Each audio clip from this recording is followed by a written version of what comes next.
He is now labeled the enemy. Israeli troops stormed the compound where Yasser Arafat is holed up, cutting off power and phone lines. Arafat says he'd rather be killed than captured. Good evening, and thanks for joining us. The crisis in the Middle East escalated to the point of war today. Israelis have even started to call up reservists, the biggest call-up since the Gulf War.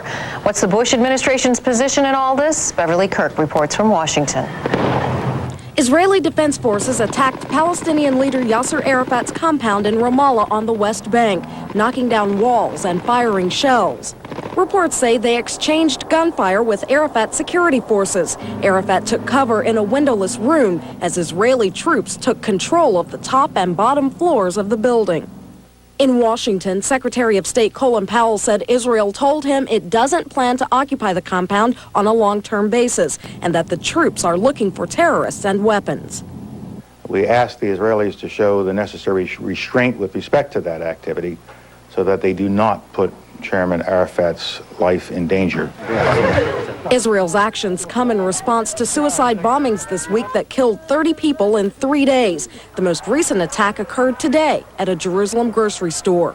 While we understand the Israeli government need to respond to these acts of terror and the right of the Israeli government to decide what actions best serve the interest of the Israeli people, we call on Prime Minister Sharon and his government to carefully consider the consequences of those actions.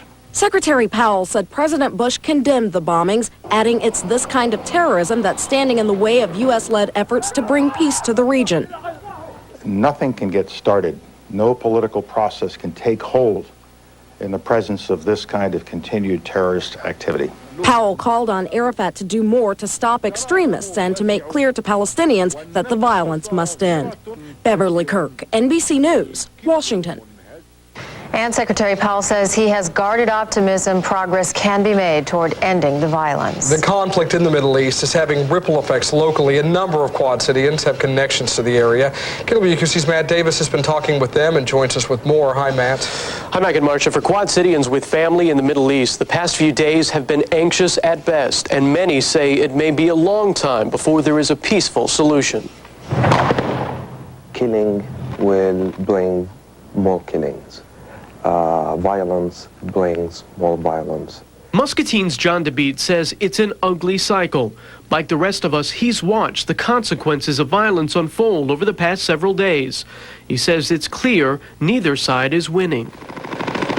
We do believe, as an organization that works for peace in that area, that both sides are losing by continuing the violence from both sides. DeBeat is the president and founder of the group Americans and Palestinians for Peace. The nonprofit group lobbies the government to work for Middle East peace. DeBeat says now more than ever, United States involvement will be key. He says the loss of innocent life on both sides must stop. We are hoping again that both sides will order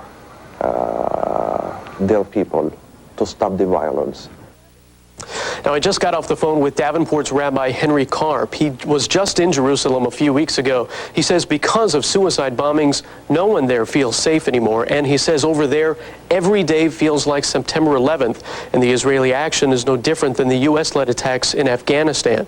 Meantime, DeBeat says he met with Representative Jim Leach this week, and he says they talked about the different ways the U.S. could be effective involved. Marcia?